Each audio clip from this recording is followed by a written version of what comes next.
Rajya Sabha TV का ये बेहद ख़ास प्रोग्राम है गुफ्तगू, और गुफ्तगू में आज है हमारे साथ बेहद ख़ास मेहमान, मशहूर अभिनेत्री सुरेखा सीकरी। सुरेखा सीकरी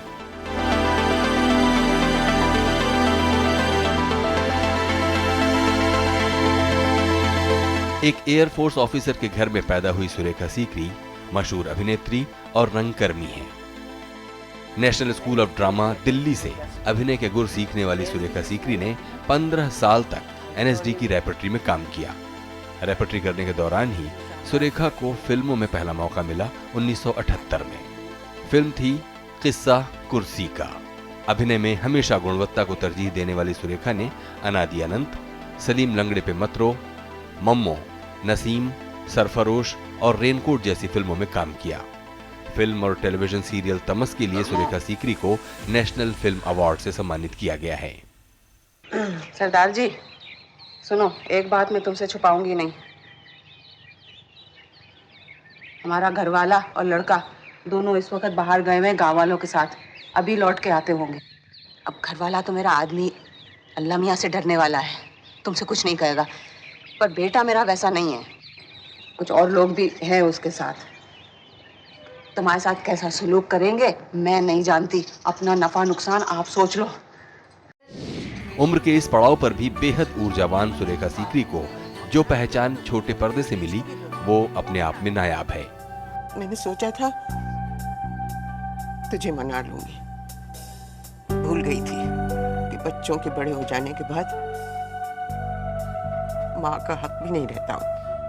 किरदार, सात फेरे, बनेगी अपनी बात और केसर जैसे धारावाहिकों में अपने अभिनय से लोगों के दिलों पर राज करने वाली सुरेखा सीकरी कलर्स टेलीविजन के धारावाहिक बालिका वधू के जरिए आज घर घर में लोकप्रिय है। सोने की सीढ़ी चढ़ने की खुशी, सही सलामत देखने की खुशी के आगे भी ये रे। बहुत बहुत स्वागत है सुरेखा जी। धन्यवाद। हमको बताइए कि हर रोज़ या हर गुज़रते दिन के साथ एक अभिनेता को ये नहीं मालूम होता कि उसको कल किस तरह का किरदार उसके हाथ में आएगा। बरसों से अलग अलग किरदार के कपड़े पहनना, उसका मेकअप धारण करना और वो बन जाना, ये जो सिलसिला शुरू हुआ वो कब और कैसे शुरू हुआ? ये शुरू हुआ जब मैंने एनएसडी ज्वाइन किया 68 में।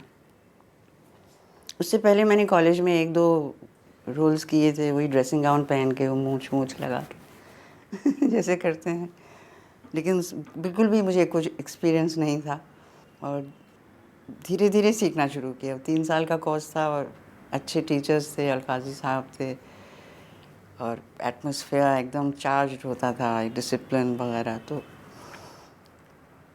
काफ़ी सीखते गए हम लोग।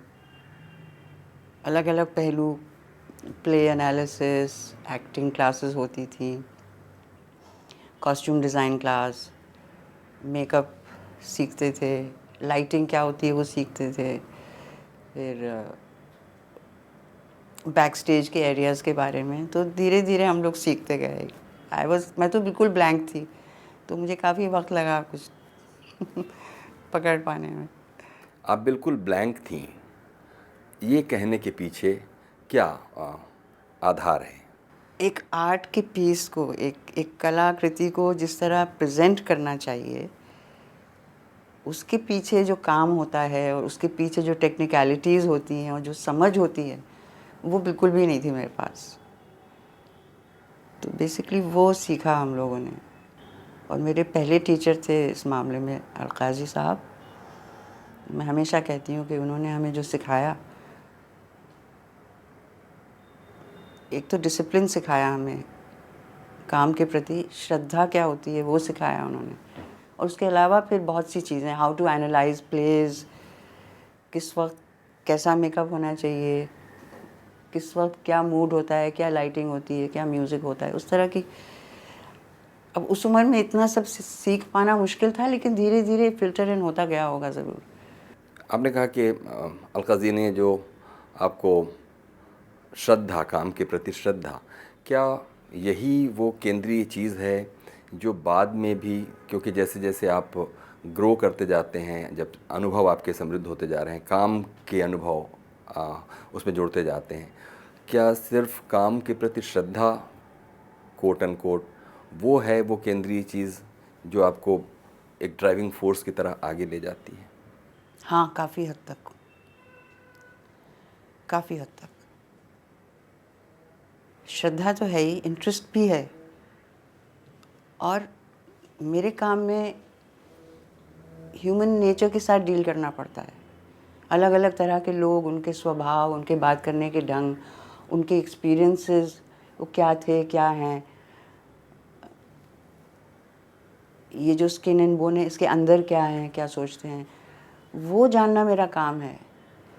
और मेरी कोशिश रहती है कि मैं वो इंसाइट्स हासिल करती रहूं अलग अलग तरीके से। और अगर श्रद्धा से देखा जाए तो हर चीज़ अपने आप को रिवील कर देती है। जैसे मेरे पास अगर स्क्रिप्ट आए और डायलॉग मुझे याद करने हैं, और अगर मैं सोचूं क्या यार ऐसा कुछ करूं, तो इमीडिएटली मेरी मनस्थिति इतनी ख़राब हो जाएगी या इतनी अनप्रोडक्टिव हो जाएगी कि फिर मैं देख ही नहीं पाऊंगी कि वो 2 लाइनें ही चाहे मुझे बोलनी हैं, पर वो क्या है, वो 2 लाइनें, उसके पीछे का अर्थ क्या है, कैसे बोली जाएंगी।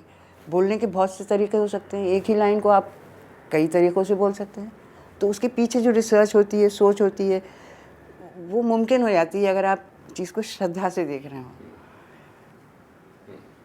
वो इट यील्ड्स इंफॉर्मेशन और रिस्पॉन्स आता है उधर से। तो आपने कहा कि नेशनल स्कूल ऑफ ड्रामा से पढ़ाई आपकी ख़त्म होने के बाद फिर आपने रेपर्टरी में, मेरा ख्याल है लंबा समय रेपर्टरी काफ़ी में लंबा समय गुजारा। कौन कौन से प्रमुख नाटक रहे होंगे और कौन से आपके साथ के एक्टर रहे होंगे जो उस पीरियड में आपके साथ थे? मैंने कोई निकाले होंगे, कोई 15 साल तो रेपर्टरी में मैंने गुजारे। काफ़ी अलग अलग तरह के हम लोगों ने प्लेस की। रेपर्टरी थी, ट्रैवलिंग पे काफ़ी ध्यान दिया जाता था, क्योंकि वो जो कक्षा में पढ़ते थे उनसे अलग थी, ये परफॉर्मिंग ग्रुप के तौर पे तो बाहर भी जाते थे। तो हम लोगों ने कई प्लेस तैयार किए थे। प्रमुख प्लेस अब देखिए सब याद नहीं होंगे मुझे, लेकिन जो प्लेस जिनमें मैंने बहुत मज़ा आया मुझे करते हुए, एक तो मुख्यमंत्री था एक प्ले, फिर था एक प्ले संध्या छाया, बेगम का तकिया, cherry orchard, uncle Vaniya, 3 sisters. और साथ में कौन लोग काम कर रहे थे आपके साथ में? हमारे साथ थे, लेडीज़ में थी एक तो उत्तरा बावकर थी, बाद में लोग आते जाते गए, but basically Uttara was there, she was my batchmate. और मनोहर सिंह जी थे, और मतलब अच्छे अच्छे एक्टर्स थे। मनोहर जी थे, ओमपुरी जी थे, रघुवीर यादव थे, एक पॉइंट पे नसीरुद्दीन शाह भी थे, पर वो शायद रेपर्टरी में नहीं थे। वो जब 3rd ईयर में थे तब हम लोगों ने कुछ जॉइंट प्रोडक्शंस भी किए थे, रेपर्टरी और 3rd ईयर के स्टूडेंट्स ने मिलकर। अंधा युग भी किया हम लोगों ने। अलग अलग तरह के हम लोगों ने प्लेस किए, और कॉस्ट्यूम भी हम लोग डिज़ाइन करते थे, एक्टिंग भी कर लेते थे। बहुत शुरुआती अगर मंच पर उतरकर अपने दिए हुए कैरेक्टर को प्ले करने का जो अनुभव है, कुछ याद कीजिए कि वो क्या इतना ही आसान या आत्मविश्वास से किया जा सकने वाला काम था जो अभी करती हैं आप? जी नहीं, बिल्कुल भी नहीं।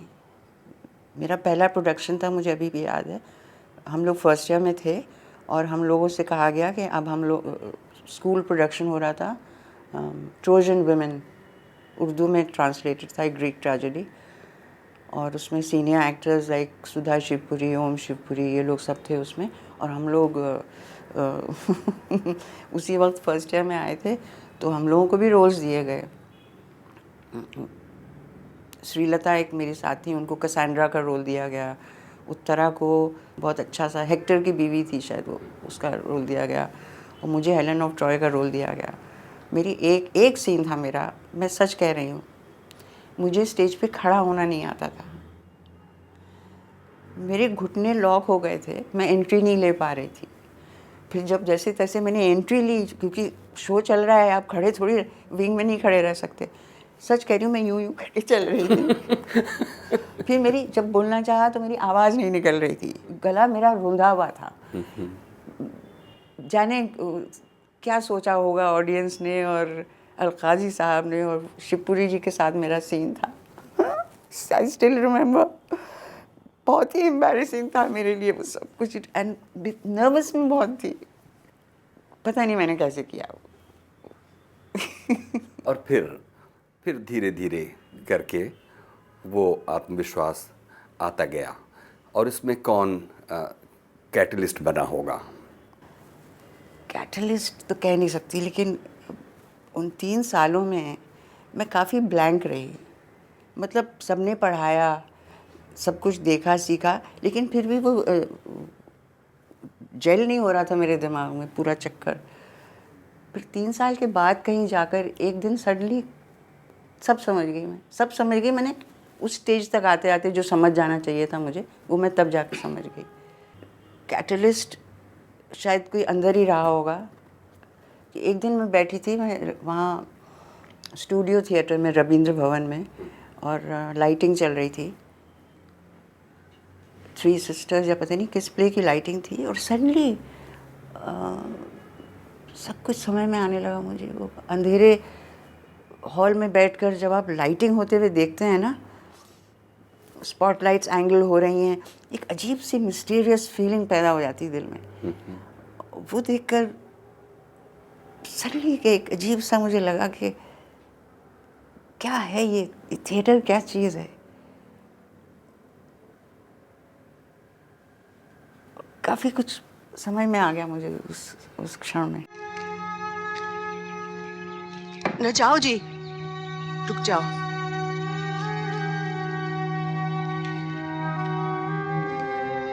लौट आओ।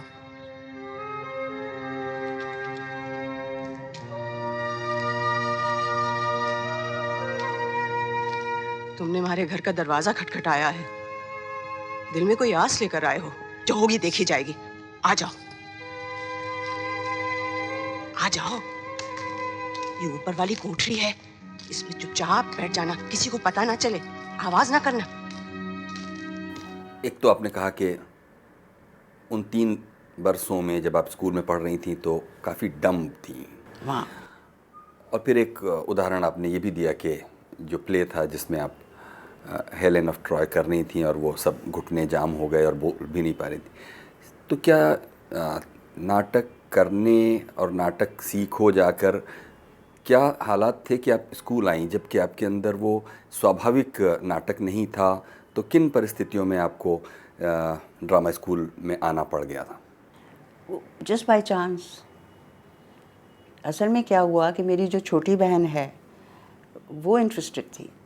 हम लोग पढ़ते थे अलीगढ़ में, तो हमारे कॉलेज में अलकाजी साहब किंग लियर लेकर आए। बहुत ही शानदार प्रोडक्शन, कॉस्ट्यूम्स, एक्टिंग हमने तो कभी देखी भी नहीं थी ऐसी। तो हम, my sister was very impressed. उसने कहा मैं तो NSD ज्वाइन करने वाली हूँ, मैं अप्लाई करती हूँ। तो उनके लिए फॉर्म मंगाया गया, but due to certain circumstances she changed her mind और फॉर्म पड़ा रहा काफ़ी दिन। तो मेरी माँ ने कहा कि भाई तुम ही भर दो, मुझसे कहा तुम ही भर दो। तो मैं तो उस वक्त I used to read poetry and novels, मगर मैं पढ़ती बहुत थी, मुझे किताबी कीड़ा थी मैं। तो मैं चाहती थी मैं लिखने की फील्ड में जाऊँ। तो मैंने उनसे कहा कि मैं तो लिखना चाहती हूँ, मुझे कहती नहीं करके तो देख लो क्या है। हाँ, तो उनकी राय लेकर, उनके सजेशन पे, मेरे दिमाग में भी नहीं था कि मैं ये करने वाली हूँ। मैंने लिख कर भेज दिया वो फॉर्म भर के, और फिर इंटरव्यू का कॉल आया, ऑडिशन हुआ। ऑडिशन भी मैंने जाने कैसे दिया कि वो कुछ लेडी मैकबेथ की 4 लाइनें मैंने, मुनीबुर रहमान साहब एक होते थे हमारे पढ़ाने वाले, तो उन्होंने ट्रांसलेट करके मुझे दे दी कि आप ये पढ़ दीजिएगा। तो वो 4 लाइनें मैंने पढ़ दी और मैं सच कह रही हूँ, मैंने फुसफुसा के पढ़ी, मुझे मालूम भी नहीं था प्रोजेक्शन क्या होता है, वॉइस क्या होती है, कुछ करके मैंने कर दिया, फिर भी मैं पास हो गई ऑडिशन में। फिर हमें उन्होंने रख लिया। उस ज़माने में लड़कियां कम जाती थी, और ये है सन 78 की बात है ये, नहीं 75 की बात है, 65 की बात है। एक्सक्यूज मी, हाँ 65 की बात है। उफ, देखिए भाई 65 में तो और भी नहीं जाती थी, तो इनकरेज करने के लिए तो। और तब आप स्कूल पूरा करने के बाद, जैसा कि आपने कहा कि रेपर्टरी में करीब 15 साल आपने गुजारे, यानी कि नाटक करने में काफ़ी संतोष मिल रहा था। और फिर वो कौन सी ऐसी चीज़ थी जिसने क्या ऐसा कहा कि अब नाटक में सैचुरेशन का कोई पॉइंट आ गया है और अब हमें कोई दूसरा मीडियम तलाश करना चाहिए? किन सैचुरेशन पॉइंट आप कह रहे हैं कि when I left NSD repertory, उसके बाद I just wanted to change my city, not necessarily my work. मैंने सोचा था जो मैं करती हूँ मैं वहाँ भी कर सकती हूँ, तो इसलिए मैं बॉम्बे आई। मेरा कोई इरादा नहीं था थिएटर छोड़ने का, लेकिन एक बात है, जब से मैं बॉम्बे आई हूँ मैंने एक प्ले में काम नहीं किया। मैं कहती हूँ जब हॉल में से उठ के जब कभी स्टेज पे खड़े हुई मैं एक दो बार, शायद किसी को श्रद्धांजलि देने के लिए या कुछ, तो मुझे वो दिन याद आए, ये स्टेज, ये हॉल, लोग बैठे हैं, और वो ख़ास स्मेल होती है थिएटर्स की, वो डस्टी चेयर्स की जो स्मेल होती है ना ऑडिटोरियम की। I miss all that, but I have not stepped on the stage since then. तब से फिर मैंने टेलीविज़न, कुछ ऐसा हुआ होगा मेरी ज़िंदगी में चेंज आया, मुझे खुद मालूम नहीं था कि थिएटर की जगह में फिर टेलीविज़न एंड फिल्म। शहर क्यों बदलने का इरादा हुआ होगा? शहर बदलने का इसलिए इरादा हुआ कि I had some unpleasant personal experiences. उसके अलावा मैंने देखा कि जो एनएसडी में जो एक जो श्रद्धा भाव रहा करता था वो डिसअपियर हो गया था। जैसे कि पहले हम लोग सच बोलते थे आपस में, बाद में क्या हो गया कि उस वक्त सीरियल्स शूट होने शुरू हो गए थे, टेलीविज़न सीरियल्स, तो उसकी वजह से काफ़ी एक्टर चले जाया करते थे रिहर्सल छोड़कर, पर झूठ बोल के जाते थे, और फिर रिहर्सल में भी कम लोग आने लगे कि फ़लाँ वहाँ गए हैं, फ़लाँ कुछ भी ऊट पटांग रीज़न होता था कि मैं मदर इन लॉ को बस स्टॉप या इस तरह की चीज़ें, मतलब यू कुड सी कि वो कहीं और जा रहे हैं। तो जिस टुगेदरनेस और जिस श्रद्धा के साथ हम लोगों ने मिल के काम किया था, वो चीज़ कुछ बिखर सी गई, मेरा मन भी उचाट हो गया। मैंने कहा चलो यहाँ से चल पड़ो। और फिर जब चल पड़ने के बाद मुंबई पहुंची, तो मुंबई पहुंचना एक चुनाव ही था कि क्योंकि शहर बदलकर इंसान बेंगलोर नहीं, मैं कहीं भी जा सकती थी। हाँ। मैं यहाँ इसलिए आई क्योंकि मेरी बहन का फ्लैट था यहाँ पे। और कोई वजह नहीं थी। अच्छा। क्योंकि ये मैंने नहीं सोचा था, मैंने सोचा था जो मैं कर रही हूँ मैं कहीं भी कर लूँगी। Point was to get away, because I was terribly, एक तरह से कहते हैं ना कि जब टर्निंग पॉइंट आता है ज़िंदगी में, शायद एक मेंटल स्थिति भी चेंज हो जाती है कम्प्लीटली। मुझे एक वितृष्णा सी हो गई थी मतलबी लोगों से। तो मैंने कहा कि बस बहुत हो गया, चल निकलो कहीं। तो बॉम्बे तो by chance, it was my sister had a flat है, तो मैं यहाँ आ गई। फिर जब मैं यहाँ आई तो फिर 2-3 लोगों को पता चला, देन दे कॉन्टैक्टेड मी। उस ज़माने में ना मोबाइल फ़ोन्स थे, मेरे पास लैंडलाइन भी नहीं थी उस ज़माने में, तो किसी तरह से कांटेक्ट होता रहता था। और I did some work here but nothing to do with theatre. शहर क्यों बदलने का इरादा हुआ होगा? शहर बदलने का इसलिए इरादा हुआ कि I had some unpleasant personal experiences. उसके अलावा मैंने देखा कि जो एनएसडी में जो एक जो श्रद्धा भाव रहा करता था वो डिसअपियर हो गया था। जैसे कि पहले हम लोग सच बोलते थे आपस में, बाद में क्या हो गया कि उस वक्त सीरियल्स शूट होने शुरू हो गए थे, टेलीविज़न सीरियल्स, तो उसकी वजह से काफ़ी एक्टर चले जाया करते थे रिहर्सल छोड़कर, पर झूठ बोल के जाते थे,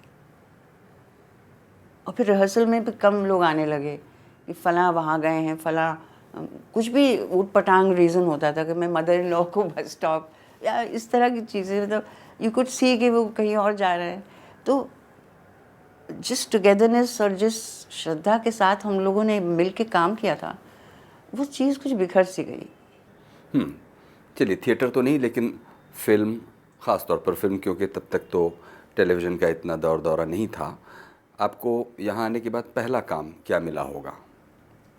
मैंने सईद मिर्ज़ा जी के साथ काम किया उनकी फिल्म में, सलीम लंगड़े पे मत रो। फिर मैंने गोविंद जी के साथ काम किया। पहले तो तमस में कर चुकी थी, उसके बाद एक दो और प्रोजेक्ट्स की उनके साथ। फिर बस ऐसे ही धीरे धीरे मतलब यही करती रही मैं। फिर 90s में फिर जी आ गया, जी चैनल। उसके बाद फिर ये सीरियल शुरू हो गए। बहुत से लोगों को जो थिएटर छोड़कर फिल्मों में कहीं फंस जाते हैं, जब वो, उनका कहना है कि वो फंस गए और इसलिए वो थिएटर नहीं कर पा रहे हैं। आप के साथ तो ऐसा कुछ नहीं है, लेकिन थिएटर दोबारा आपने नहीं किया, इसको लेकर कोई आपको मलाल भी नहीं लगता? नहीं, मलाल है, लेकिन थिएटर करने के लिए आपको काफ़ी यहाँ स्ट्रगल करना पड़ता है। एक तो रिहर्सल ढंग की नहीं हो पाती किसी के साथ मिलके, सब लोग बिजी रहते हैं। यहाँ का स्टाइल थोड़ा अलग है। फिर क्या है, आना जाना, वो थिएटर अलग था जहाँ हम सुबह मिलते थे, 6-8 घंटे रिहर्सल, उसी मुद्दे पे, उसी सब्जेक्ट पे, और कोई बात नहीं। दिन रात उसी को खाते पीते सोते सांस लेते थे हम। तो वो तो मुमकिन नहीं है यहाँ। मतलब कुछ लोग करते भी होंगे जिनके रेगुलर थिएटर ग्रुप्स हैं या जो इन्वॉल्व हैं, but I am not involve in a regular basis. एक दो बार मैंने कोशिश भी की जुड़ने की किसी थिएटर ग्रुप से, लेकिन इन सब के अपने अपने टीम्स हैं, तो नोबडी इनकरेज्ड मी। तो मैंने भी कहा ठीक है भाई, उनकी मर्जी। फिर आप देखेंगी कि टेलीविज़न के बारे में भी बहुत सारे एक्टर्स ये कहकर टेलीविज़न को बाय बाय कह देते हैं कि वो बहुत टाइम कंज्यूमिंग है और वो एक रोज़ रोज़ किया जाने वाला, उसमें डेडलाइंस बड़ी शार्प हैं और काफ़ी वर्क प्रेशर है। लेकिन आप ऐसा कुछ ना कहकर उसमें काफ़ी आनंद लेती हैं। मैं काफ़ी आनंद लेती हूँ, क्योंकि कुछ भी बोरिंग नहीं होता अनलेस कि आप सोचेंगे बोरिंग है।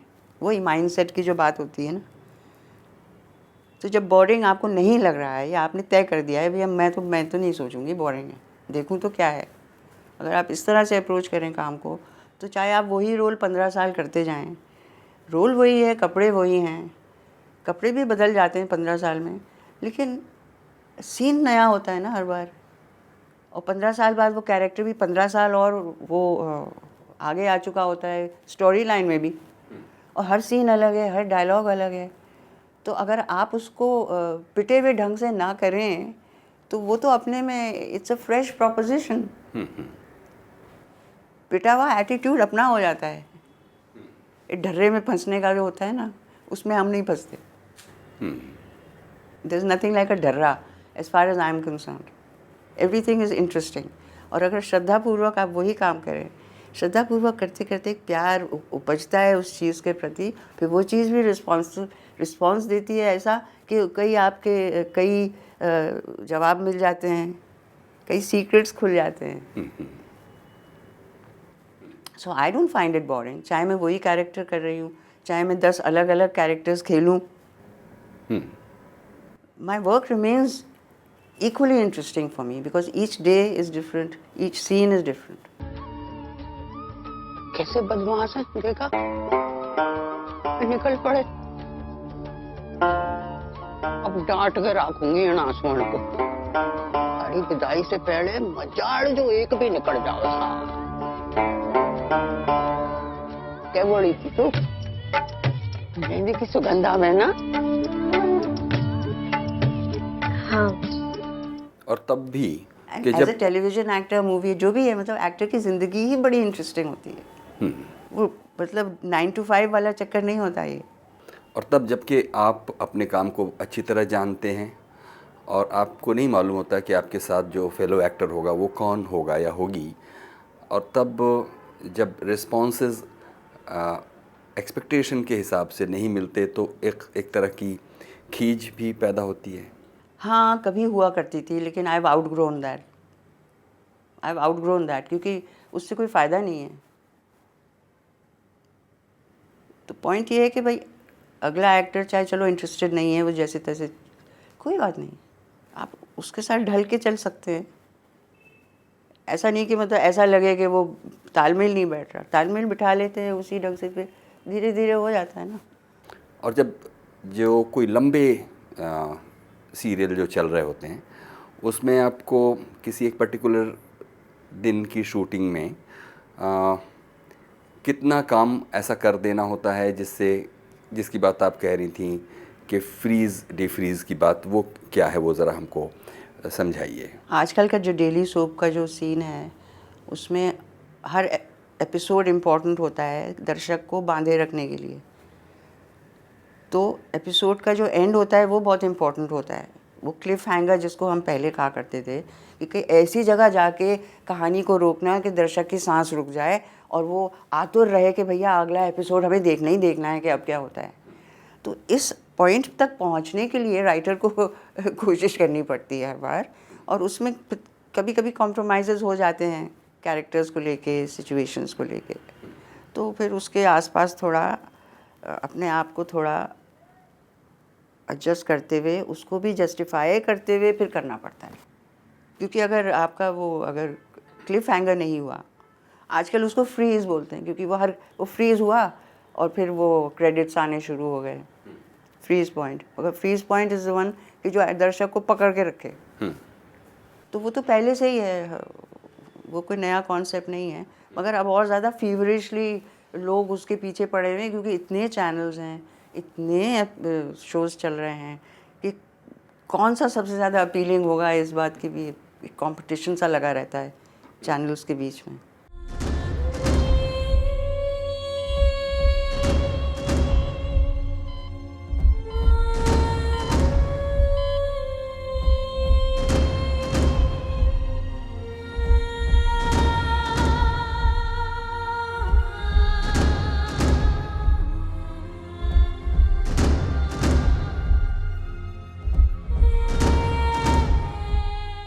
आतंक से संघर्ष करने वाला हर पल खतरों से खेलता है, क्या पता कब प्राणों से हाथ धोना पड़ जाए। जैसे अपने शुरुआत में चाहे श्याम बेनेगल के साथ या सईद मिर्ज़ा के साथ, प्रकाश झा के साथ, ज़्यादातर रियलिस्टिक जो सिनेमा है उसमें, सिनेमा में कुछ काम, जब टीवी में तो वो बिल्कुल ही एक कहिए कि बहुत हद तक नकली एक दुनिया और नकली चरित्र आपके सामने होते हैं, जो ना तो हम रोज़मर्रा की ज़िंदगी में वैसे कपड़े पहनते हैं और ना रोज़मर्रा की ज़िंदगी में उतनी लाउड। लेकिन अब आपने अब इसके साथ एक तालमेल बैठा लिया है और अब आप ये सब सवाल नहीं पूछती। नहीं पूछती हूँ, अगर वो मैच नहीं हो रहा है कैरेक्टर कॉस्ट्यूम के साथ, ऑब्वियसली सवाल तो उठते ही हैं। लेकिन मुझे ऐसा महसूस नहीं हुआ कि इतना, मतलब शायद मैंने उस तरह के शोज़ में काम नहीं किया है कि जहाँ इस तरह की अनरियलिस्टिक डिमांड्स हों, हो सकता है। लेकिन there is no such thing. Actor होता है ना, एन एक्टर कैन ओवरकम, निकालना है उसको जस्टिफिकेशन तो निकाल के लेता है, पर चाहिए उसके बिना नहीं तो फेक लगेगा, उसको खुद फील होगा मैं फेक हूँ, फेक सीन कर रहा हूँ मैं। तो जस्टिफिकेशन बहुत ज़रूरी है कि जो भी आप कर रहे हैं उसमें वो सही बात ढूंढो, उसको कहाँ है जस्टिफिकेशन, मोटिवेशन जिसको बोलते हैं।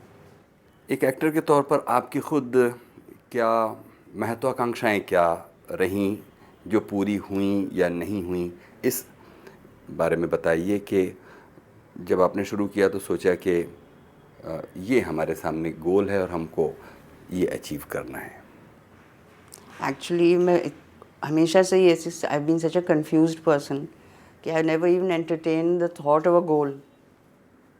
वो सब कुछ एक्सीडेंटली घटता चला गया मेरी ज़िंदगी में, सच कह रही हूँ।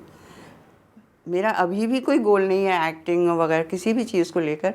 एक है अब जो मुझे पता चला है कि हु एम आई। और इस सवाल, और ये एक्टिंग से जुड़ा हुआ है ये क्वेश्चन, क्योंकि जो एक्टर होता है वो ख़ास इसी चीज़ से फिर संबंधित हो जाता है इस क्वेश्चन से कि मैं कौन हूँ, ये जामा किसका है। और मैं तो कई जामे बदलती हूँ, तो मैं हूँ कौन? मैं वो हूँ जो ये कई कैरेक्टर्स खेल रही हूँ। और तब इस बात को जानने के लिए कि आप हैं कौन, आप क्या कोशिश करती हैं? अपने आप को ऑब्ज़र्व करना जहाँ तक हो सके, क्योंकि कई बार इन्वॉल्वमेंट होते होते फिर याद आता है, तो सडनली फिर अपने आप को देखता है आदमी, फिर ये देखता है कि ये तो बोल रहा है और कर रहा है, पर जो देख रहा है वो कौन है? वो कौन है जो देख रहा है? So it leads you actually in a way, ये प्रोफेशन ऐसा है कि वो आपको ह्यूमन बीइंग्स की स्टडी करते करते, आप खुद अपनी स्टडी करते करते आप ऐसी जगह पहुंच ही जाते हैं, और पहुंचना चाहिए भी, कि मैं कौन हूँ, और कहीं कहीं आभास भी होने लगे कि मैं कौन हूँ। मतलब ये इसलिए है कि जो आप हैं वो बहुत कम बार रह पाते हैं, क्योंकि आपको हर बार कोई और बनना पड़ता है, और कोई और बनते नहीं, बनते वो और बनना, मैं जो हूँ, ये सब सतही बातें हैं। ये सुरेखा है, उधर मैं उसका रोल कर रही हूँ, फलानी उसका रोल कर रही हूँ, ये सब सतही हैं। लेकिन वो जो ऑब्जर्वर है, जो मैं अपने को ऑब्जर्व कर रही हूँ, अब वो कभी आता है कभी जाता है, वो फीलिंग, वो बड़ी अच्छी फीलिंग है। क्योंकि मैं भी तो एक रोल हूँ, ये भी रोल है ना एक, या दैट्स व्हाट आई बिलीव। मतलब कई लोग बिलीव भी नहीं करते कि आगे भी कहीं जाना है, but I believe in reincarnation. तो ये भी रोल है, तो वो कौन है जो आगे जाएगा? तो उसकी जो सर्च है वो कहीं फिल्टर डाउन होती है हमारी day to day life living, जो है ये शरीर और ये मन, इसमें फ़िल्टर हो चुकी है वो चीज़। तो इसकी खोज भी कुछ उसी दिशा में फिर जाने लगती है, मैं कौन हूँ। मतलब अपने द्वारा ही अपने पे हावी होकर, अपने पे काबू पाकर, अपने द्वारा ही। तो मुझे बेसिकली वो सबसे इंटरेस्टिंग वो चीज़ है, मतलब at this point in my life. बहुत बहुत शुक्रिया सुरेखा जी, आपने हमारे लिए इतना वक्त दिया। ये थी जानी मानी अभिनेत्री सुरेखा सीकरी प्रोग्राम गुफ्तगू में। इस एपिसोड के बारे में कुछ कहना चाहते हो तो हमें लिखिए feedback.rstv@gmail.com पर।